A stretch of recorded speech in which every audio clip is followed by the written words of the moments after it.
Hello, Dr. Z. How are you? So nice to see you. Good morning. I'm feeling great. Thanks for the opportunity to be with you today.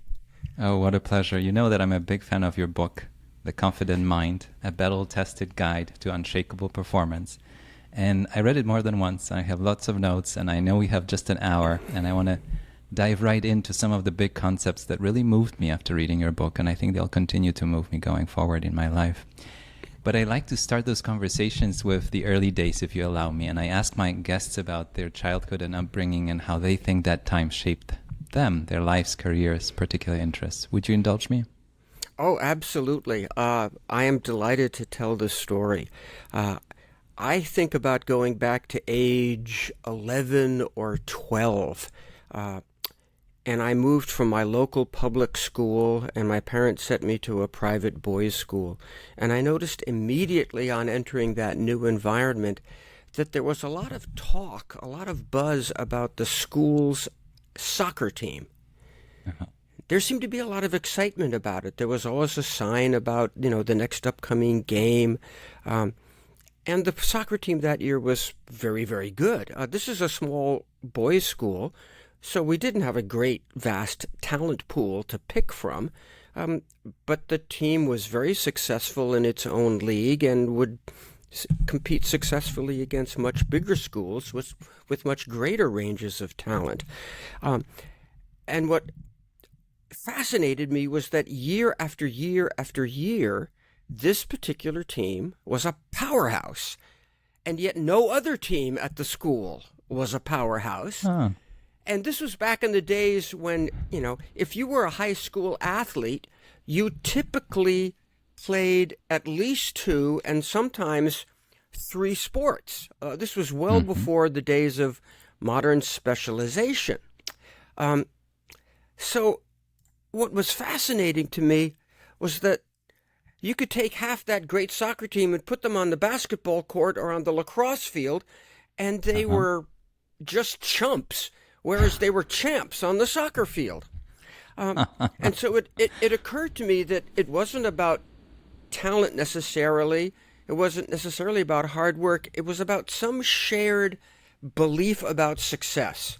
And I learned much later on that there was a well-known educational phenomenon called the Rosenthal effect, or the self-fulfilling prophecy, which the coach of this soccer team did a masterful job of utilizing. He was able to convince seventh graders that if they were somewhat persistent with their pursuit of the sport, they had a good chance of being starters by the time they were in 11th or 12th grade. And there was no other team at the school that had that particular belief in itself. When I was in ninth grade, I thought that our wrestling team would be pretty good in a few years because we seemed to have a lot of talent. And one day I expressed that belief at the lunch table, and a classmate of mine snapped right back and said, "Nate, shut up. Guys at this school don't wrestle well. We're good in soccer. We're sometimes good in swimming. We're sometimes good in tennis, but we're not good at wrestling, and we won't ever be." Now, he had the weight of history on his side, because at that point, the wrestling program was a doormat. We'd win two matches a year. But it was just that sort of overriding belief that we're not good at this that shaped everybody's expectation. And as it shaped the expectation, it shapes your behavior. And as it shapes your behavior, it shapes your results. And I'm very proud to say that in my junior year, our wrestling team had its first winning season in a couple decades.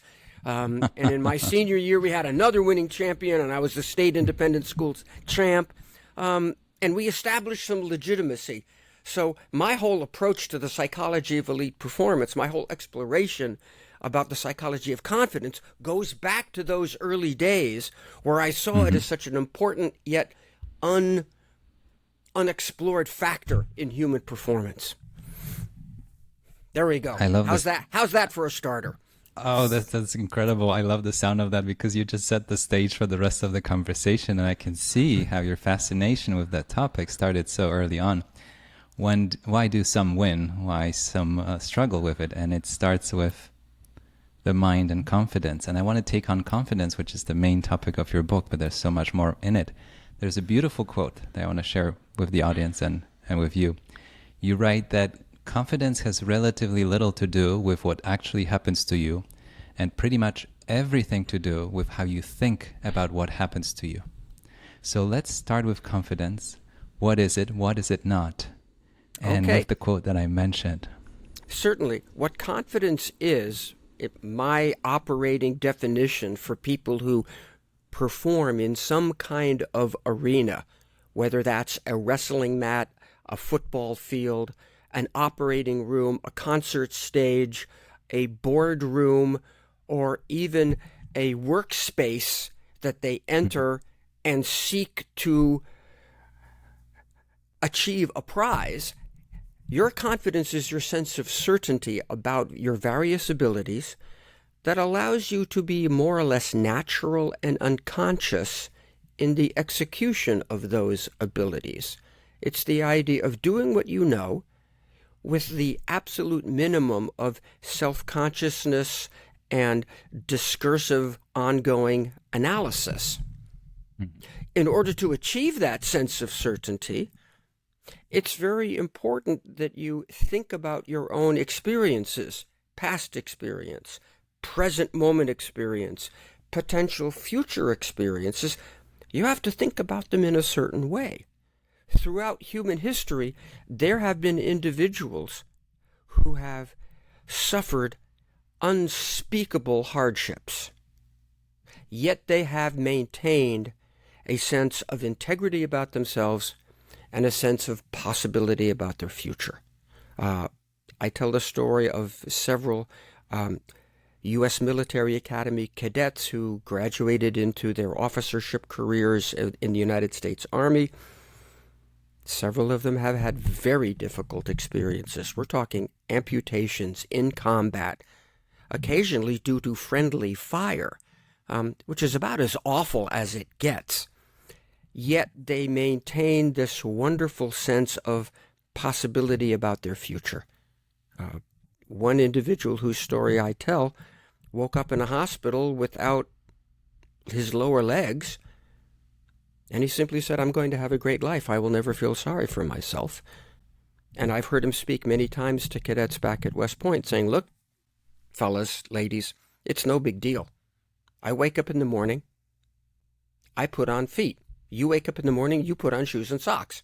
It's no big deal." Mm-hmm. It's how you think about your experience that shapes your certainty going forward.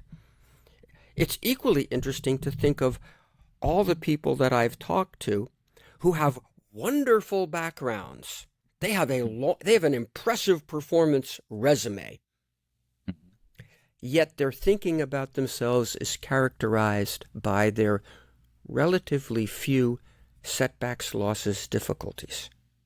They have wonderful backgrounds from which they could feel very powerful, yet they choose, often without realizing that they choose to linger on the memories of setback, loss, difficulty, etc.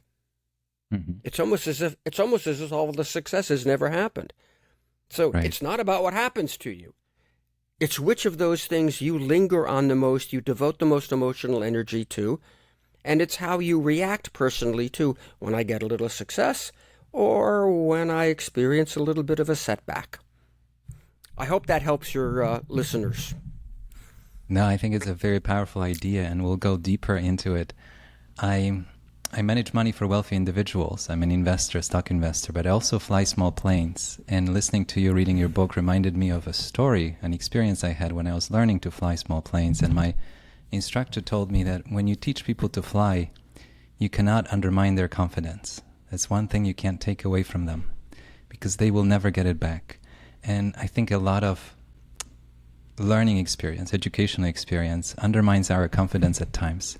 But when you're flying a plane, and it's up to you to bring it back down safely to the airport, to the runway, you have to have all the confidence that you're capable of doing it. and there can't be any voice in your head that you cannot do it. It will undermine whatever you're trying to do. And those lessons flying, I think, made me a better investor and a better business person. But reading your book, it really brought it back. And I was thinking about it a lot, how there are moments where you need all the confidence you can muster.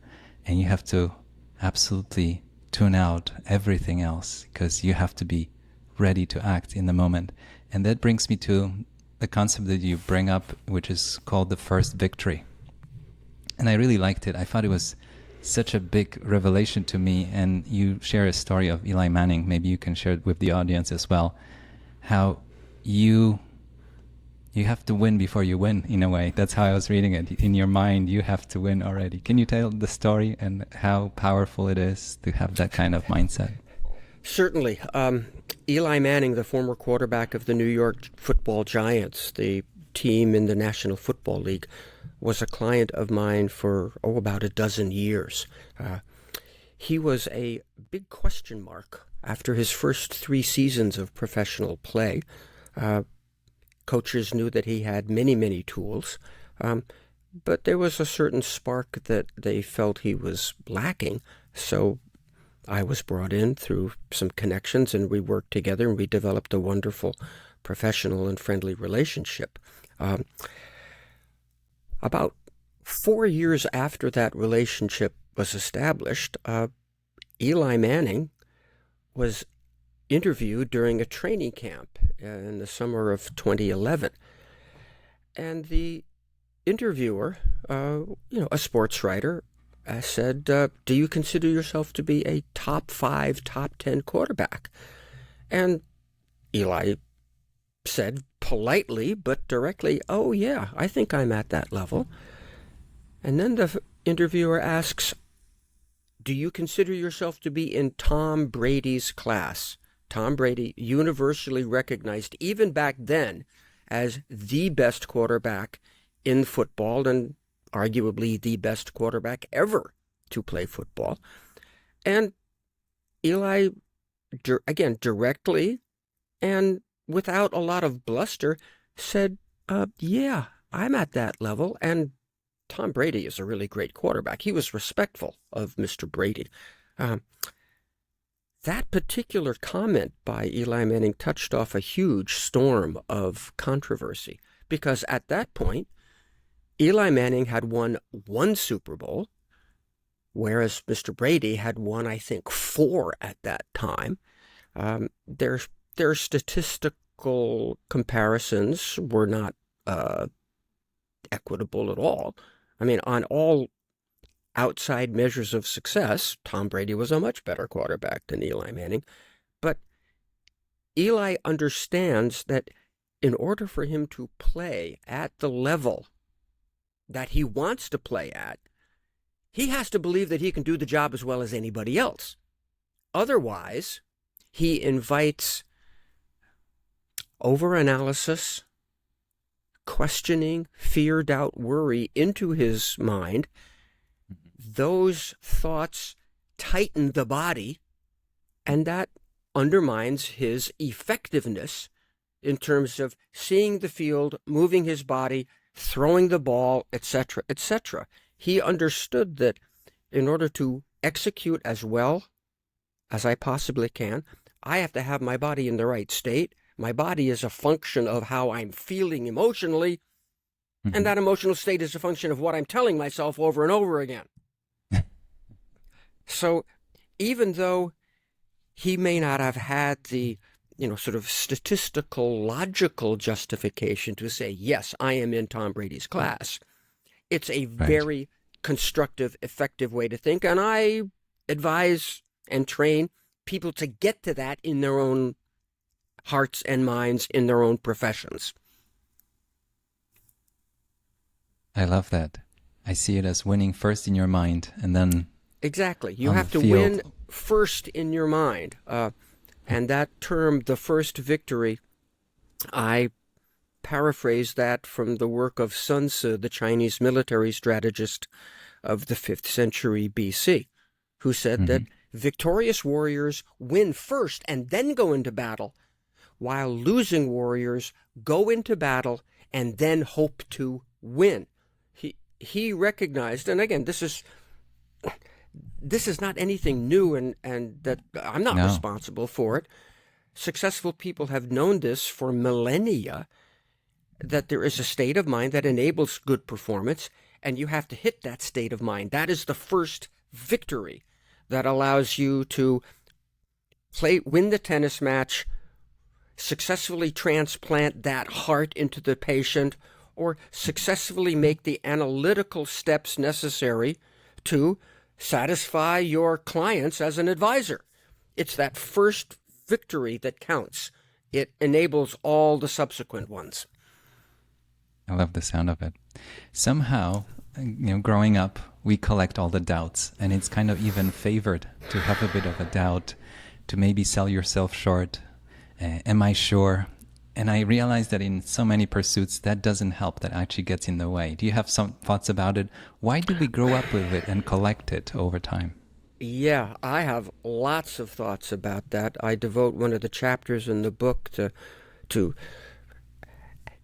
getting people to look carefully at some of the sort of underlying beliefs that they have acquired through their lives, which undermine this first victory concept. Our socialization as we go through elementary school, into middle school, into high school, so much of that socialization, so many of the ideas and guidelines and rules that we learn are really designed to sort of make us fit in to the larger social system. Right.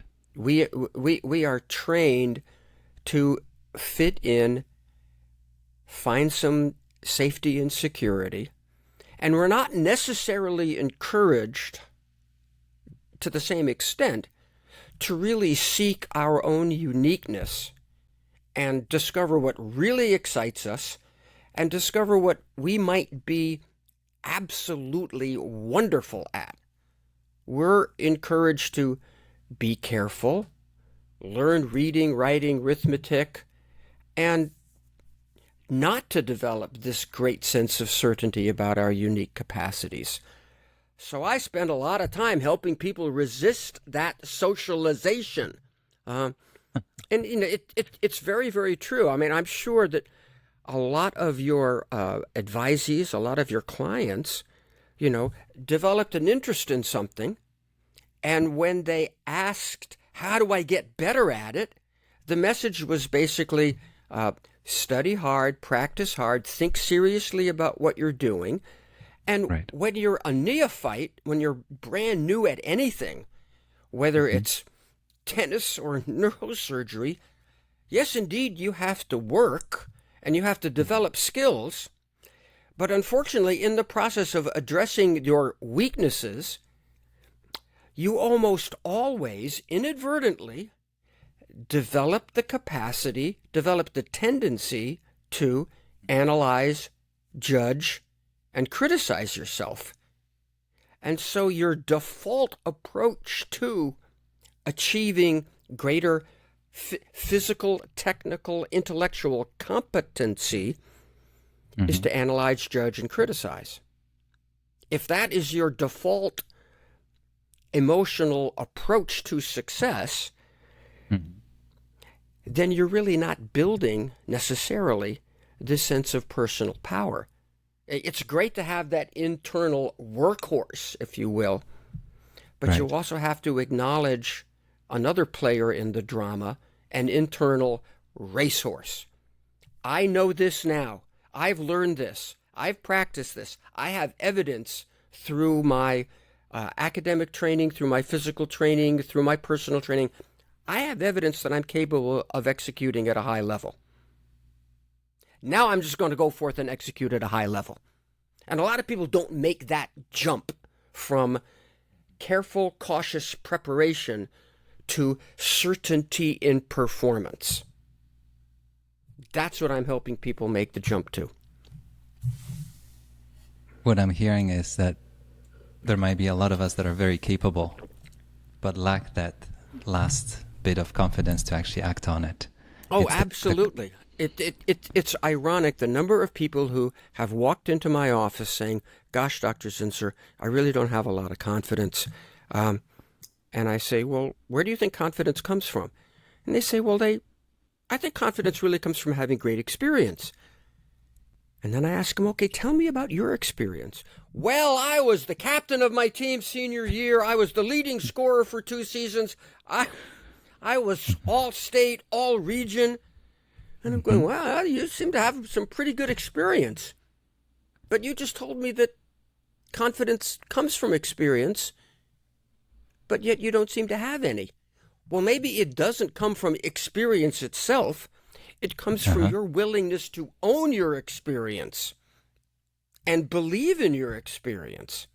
So we talk about that process, how we can facilitate that process, and all the things, all these various socialization factors that inhibit the facilitation of that experience. I like the sound of that. You talk about practice in your book, and it made me think of investing, how you build a portfolio, buy the stocks, and the results are not immediate. Sometimes it reminds me of a work of a gardener that's tending to his plants and waiting for the fruit to come. Mm-hmm. And you talk about, and I highlighted it, and I love that concept, the inconsistent and delayed returns of practice, which is something that's really powerful, because you show up every day. If it's we're talking about sports, but also in business, in investing, you show up every day, and you might not see the returns right away, and they might be actually pretty inconsistent. There are some leaps some of the days where you feel like, oh wow, this actually worked, and there are some days when you see no progress at all. Can you talk about it? I think it's a fascinating concept in any pursuit, trying to get better. It really is important to understand that, practice is important. Training is important, working on your skill set for as long as you're in whatever game you're in. Sports, medicine, business, sales, performing arts, etc. You're going to have to practice. You're going to have to study. When you are a beginner at said art or skill or sport or profession, well, you've got a heck of a long distance between where you are and some theoretical ceiling. When you're a beginner, everything that you study increases you, okay? So for every unit of effort that you extend into your training, you tend to get back an equal amount of improvement. What's curious is that when you become, when you graduate from being a beginner to a journeyman at some point, when you've acquired a fair degree of skill, each unit of effort that you invest in your development is not going to pay back an equal amount of improvement. The growth curve begins to level off a little bit. You still have to invest the effort, but you have to understand that you're kind of getting closer to your capability. And so the return on your investment of practice is a little bit less. And after you've been at the game for years and years and years and decades, you're very close to that theoretical ceiling. Right. You still have to invest the effort. But the payoffs are going to be much slower in terms of when they occur, and the payoffs are going to be smaller in terms of the amount of improvement that you experience. So you've got to be really patient and really believe in yourself as you put in the effort, as you sit at your machine, as you make the calls, as you make the decisions over and over and over and over and over again. You got to realize that as you're doing that, you're planting the seeds, you're fertilizing the growth of those valuable plants, to use the gardener analogy. But those particular plants take a little longer to sprout. They're going to sprout, but they're not going to sprout as fast as they did when you were a beginner. Because at that point, your garden was bare, and anything you put in it was going to grow. Now your garden is very much grown. Uh-huh. So there's less space for those new shoots to come up. There's less space for the plants to mature. They're going to mature. It's just going to take a little more time, and you have to be very patient in order to wait for those. And we are not a patient society. We're, immediate gratification, 24/7. I want to know something, I look it up. I want to communicate with somebody, I do it instantly. I grew up in the era of, if you wanted to talk to a friend that had moved out of town and was now 1,000 miles away, you hand wrote a letter, put it in the mailbox, and you might get a reply in 2 weeks. Now we communicate instantly. So our whole approach to patience has been altered by technology. We're wired to be very patient, slow growth human beings. That's how we lived for centuries, millennia, hundreds of thousands of years. And this change in technology that basically encourages impatience kind of goes against our deep biological wiring. So be very patient, everybody out there. Work, trust your work, and enjoy the fact that, yep, I'm putting it in and it's going to pay. I may not see it today. I may not see it tomorrow. I may not see it next week. I'm going to see it. It happens. It's okay to wait. What I'm hearing is consistent practice, showing up every day, no matter what pursuit you have in front of you, but then accepting that the returns, the results will be inconsistent. And I think it's very hard to accept that, but I think that's very important too. It's very hard to accept, but that's very important to accept that.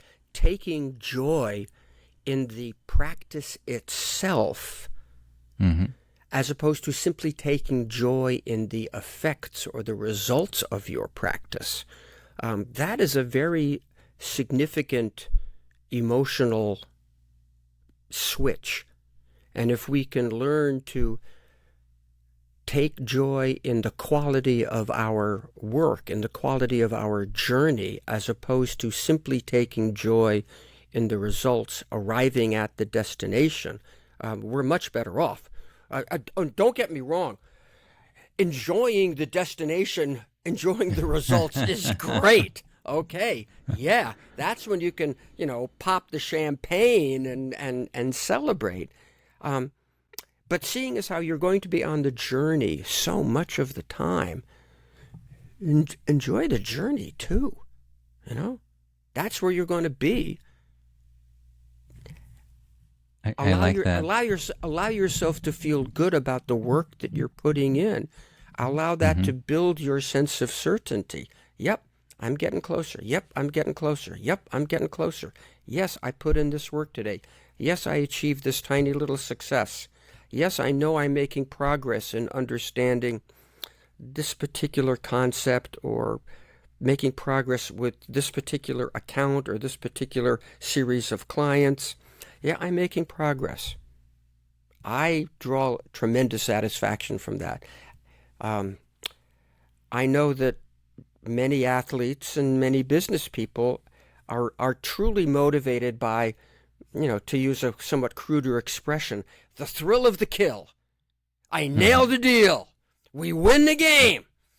That's big. Yeah, and I get it. And never, but at the same time, you've got to understand the pursuit of that feeling, okay? I heard a wonderful coach in the National Football League say to his players after a winning game, fellas, never stop chasing this feeling. Never stop chasing this feeling.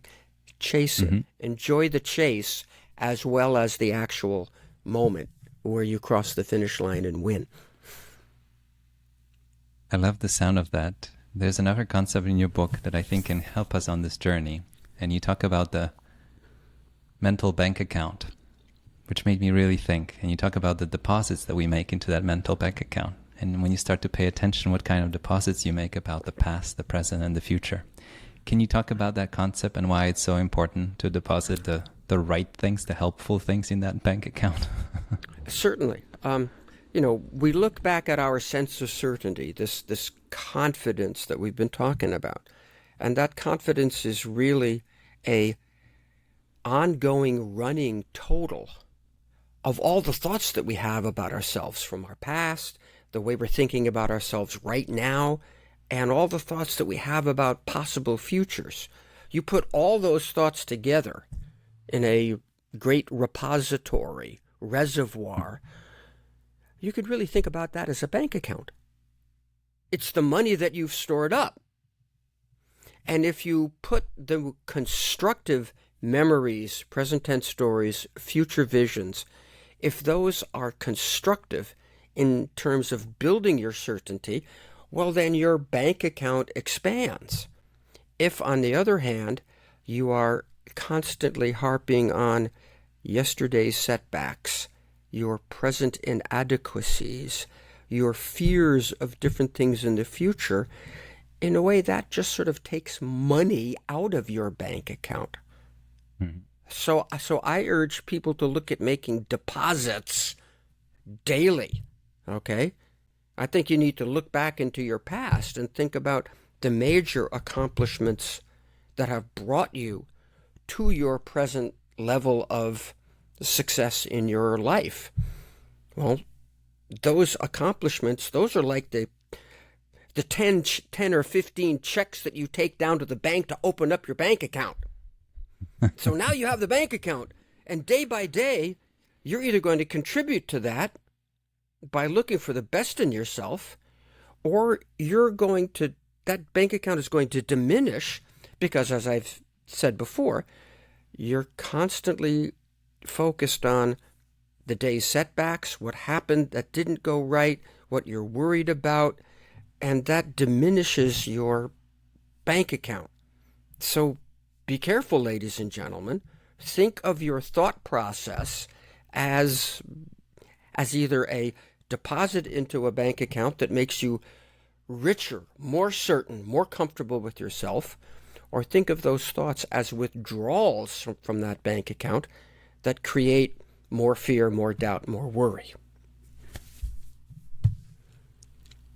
I think it's brilliant, and I think having some care about how and what we think about and what we deposit in that bank, I think it's a great start for all of us when we actually start to pay attention. What kind of value? Is it a positive, negative value that we're depositing, and how it can actually undermine what we're trying to do? And you brought up the concept of missteps, and I was thinking that in any pursuit, there will be mistakes, there will be errors. In investing, not all the investments will work out, and you have to leave room for it. But you also have to have a framework that you propose in your book, how to think of those. And I like the idea that they're not permanent, and it was just one-off, and I can fix it. Can you talk about it? I think it's very helpful because at times, especially at school in the early days, if you fail an exam, somehow it must be a judgment of all your future potential. But Indeed. It's not true. It was just one exam. You can take it again. Yeah. Responding to inevitable human imperfection and responding to the imperfection in the systems that we operate in, responding to the imperfections of this, physical universe that we're inhabiting at the moment. Those imperfections can indeed draw your mental bank account down if you let them. Mm-hmm. Or you can sort of put a little stop, to that process. It's all in terms of how you think about the particular setback. You can look at a setback and say, uh-oh, here I go again. This is going to repeat itself. Okay, that's a choice that you can make. Or you can say, well, all right, it happened, but it happened that one time. You leave it in the temporal past where it actually happened, okay? And secondly, you can think of that same mistake as occurring not just at a particular time, but in a particular space or location. It happened with that conversation with that client about that particular strategy or investment or decision. If you're a tennis player, you can think, okay, I made the mistake in that game or that point, just there in that space.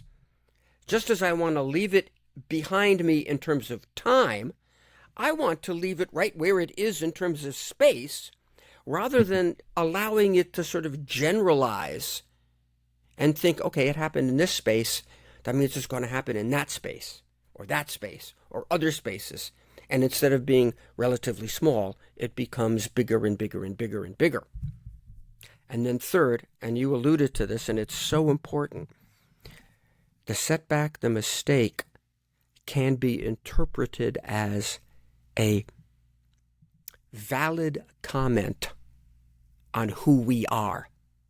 We can identify with it, we can personalize it, or we can treat it as non-representative of what we actually have. Okay, we bozoed the spelling test or the multiplication test.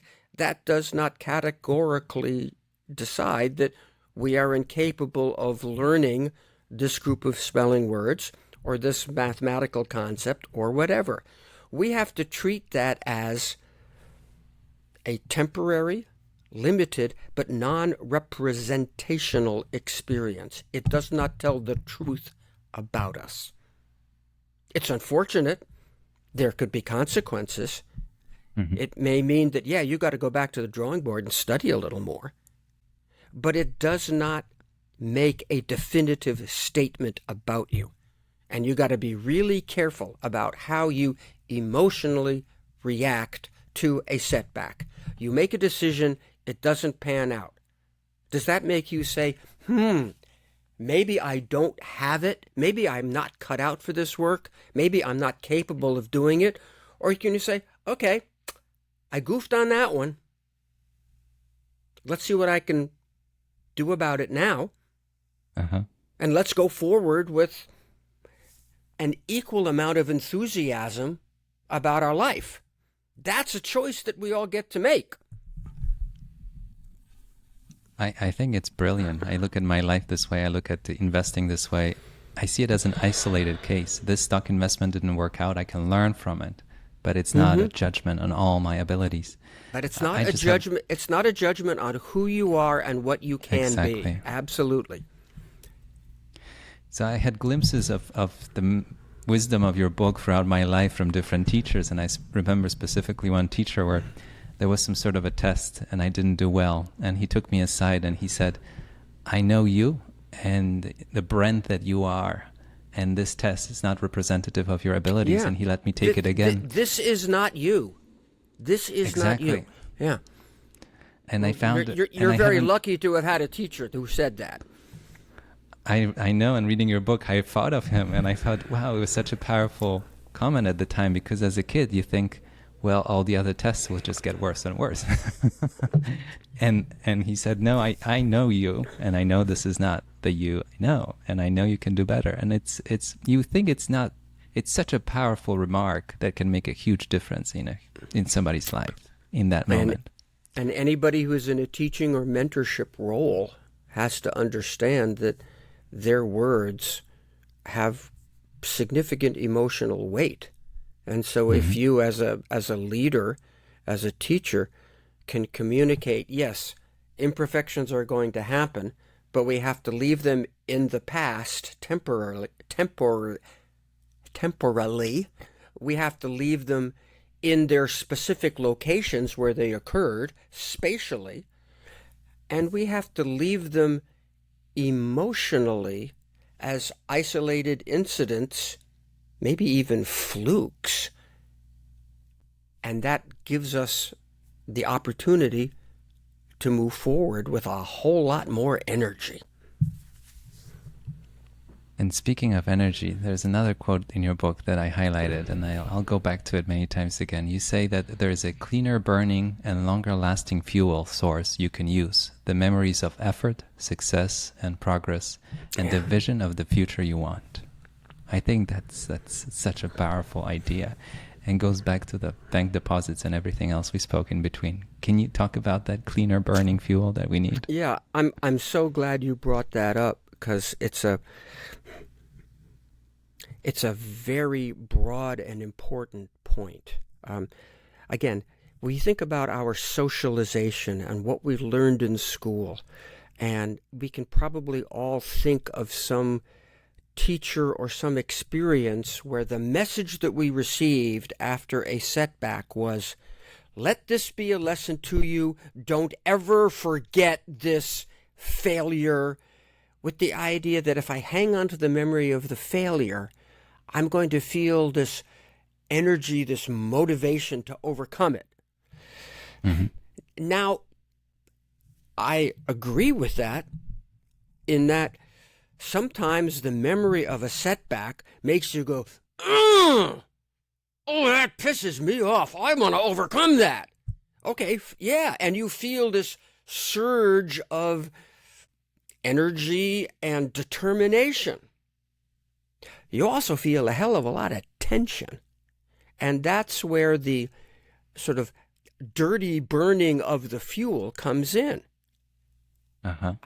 I've asked people over the years, what makes you want to return to the library to study, return to the weight room to train, return to the practice field, return to your workspace and make the cold calls? What energizes you to do any of that more? Is it the recollection of a frustrating past failure, or is it the recollection of some past successes? What actually fires you up the most? I have yet to have somebody come back and say, oh, it was the memory of that failure. It was the memory, it was the memory of losing in the final round of that tournament. That is what fires me up the most. That same individual is going to say, you know what fires me up? It's the feeling of triumphing. It's the feeling of having won over certain opponents. And I'm excited to feel that again. Do you really want to be motivated by trying to avoid the frustration over a loss, or do you want to be motivated by the attraction of being pulled forward toward a wonderful potential experience? One of the young men that I profile in the book, his name is Phil Simpson. He's a West Point grad. He's in the West Point Athletic Hall of Fame. He was a 3-time All-American in the very demanding sport of intercollegiate wrestling. And he would go to the West Point Mess Hall, this cavernous, huge building, and there's a sort of balcony way above the floor. This is the room where the 4,000 cadets eat their breakfast and lunch every day. And he would go there at 10 o'clock at night when it was empty and dark. Mm-hmm. And he would put on his headphones with his motivational music, and he would have his jump rope. And he would be jump roping away at 10 p.m., thinking, okay, I'm going to be a national champion. I'm going to be a national champion. I'm stepping out on this mat and I'm beating everybody. And he would be living this fantasy. And that was such an important, positive way of energizing himself, rather than skipping that same rope and saying, boy, was it awful losing to this guy or that guy, you know.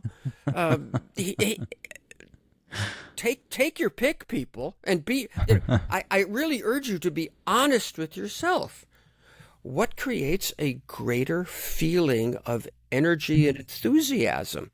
The remembrance of a frustrating setback, or 3, or the remembrance of a success, progress, improvement, and a desired future outcome? You be honest with yourself. I think it's brilliant. It's so intuitive once you explain it, and somehow the image of a cleaner burning fuel really spoke to me. That yes, you can burn other fuel, as you said, the failures and the missteps, And maybe initially it will kickstart whatever you're trying to do, but what will really take you to the next level is the memory of the effort, successes, and the progress that you've collected so far, and that will propel you. And the future vision, I think that's very important, to see yourself as a winner. I want to ask you about your definition of success, but before we get there, I don't want to lose one little point that you brought up that's very important, I think, at least to me. The perfection, imperfection, if we can talk about it quickly, how we have this idea that, we have to be perfect at something. And you have a more relaxed way of looking at that. Can you talk about it, the pursuit of perfection? Yeah. Pursuit is the proper term. Absolutely. I support people striving to be perfect day by day, hour by hour, drill by drill, repetition by repetition. You strive for perfection. You step up to make the call, or you step up to take the shot, and you think about doing it perfectly. Okay, fine. Strive for it. But if it doesn't happen, don't beat yourself up. Don't demand the perfection. I must get this perfectly. Because when you use those terms, I must, I have to, I ought to, I should do this perfectly. Anytime you use any one of those words, ought, must, have to, should, there's always an unspoken, or else something terrible is going to happen in my imagination. Okay. True. Why tense yourself up, and why bring in that unspoken but very definite fear of a future consequence? Okay? Yeah, let's get this right. Feet right, arms right, eyes right, breath. Okay, did it go in? Good. Good for me. Okay, let's get ready for the next one. Oh, it didn't go in? Okay, let it go. Get ready for the next one. A little more in the eyes. I'm striving for it, but I'm not demanding it of myself to the point where I beat myself up and indulge in self-criticism when I'm not perfect. And again, this runs a little bit counter to some of that socialization, because so many of us in so many ways have been trained, socialized to engage in a bout of self-criticism every time we're not perfect. Okay? I'm steering people away from that. Okay? The idea of responding to an imperfection by becoming maybe a little bit more relaxed, maybe a little more open. I go back to the quotation I cited in the book by about American Olympic diver Greg Louganis, who was a dominant figure internationally in a very, very precise sport. And his response to that was, if I don't hit the perfect spot on the board, I still do everything else as if I had hit that perfect spot. So the question I ask is, what's your typical response when you don't hit the sweet spot in your work? Do you relax into the next moment, or do you tighten up and demand more of yourself? That's an important decision to make. This has nothing to do with motivating yourself to get in line for the next rep. This has nothing to do with motivating yourself to get up in the morning and go to the gym. Okay? It has everything to do with how you respond to all those reps and all those actions as you are taking them. Do you relax into the next moment, or do you tighten up? Big question. I think it's brilliant, and you improve your odds of success if you can relax and take the next shot as if it was the first one, and you can give it all, instead of still thinking and being in so many ways in the previous shot that didn't go as you thought it would. I know we have a few minutes left, but I do want to ask you about your definition of success. We've been talking about confidence, performance, and victories. And I'm curious about you, Dr. Z. How do you think about success? I like the definition of success that was articulated by a famous American basketball coach, John Wooden. Mhm. I urge all of your listeners to look up the John Wooden Pyramid of Success. John Wooden started out as an English teacher in the 1930s, and he coached high school basketball and then college basketball at a very, very high level. His teams at UCLA won, I believe it was 10 consecutive national championships. Very impressive coaching record. And his definition of success was the self-satisfaction that one derives from knowing that he or she did the best he or she could with the tools and talents and resources that he or she had. I'm paraphrasing a little bit. But he never thought about success as points scored, games won, championships won. He looked at success as this internal self-satisfaction derived from the realization that you did the best you could with what you had. That is a great definition of success because it puts success within your control. Nobody can stop you from that sense of self-satisfaction. Only you can stop yourself. It's important that you define yourself internally from within according to things that you can do something about. That does not take away from how wonderful it is to win the game, to win the national championships, to have that high net worth. I mean, yeah, all of that is great too. But the process of achieving that is really internal. So I thank John Wooden for sharing that with so much of the world. I'm happy to quote him. That's a beautiful quote. Wow. What a wonderful conversation, Dr. Z. I really appreciate it. We gave the audience a flavor of what's in the book, and I highly recommend the book. There's so much in it, and I feel like it's one of those books that I'll find myself going back to and rereading some pieces and some of the quotes because they have a huge impact, can have a huge impact if we choose to accept them in our lives. Thank you so much for today. What a pleasure to spend this hour with you, and I really appreciate it for you being so generous and sharing it with us. Thank you for the opportunity to reach out to your listeners. I wish you the best. I wish your listeners the best. Happy to talk further if anyone has further questions. Wonderful. I'll include all the contact information so the audience can follow up with you and learn more about the work you do. Thank you so much.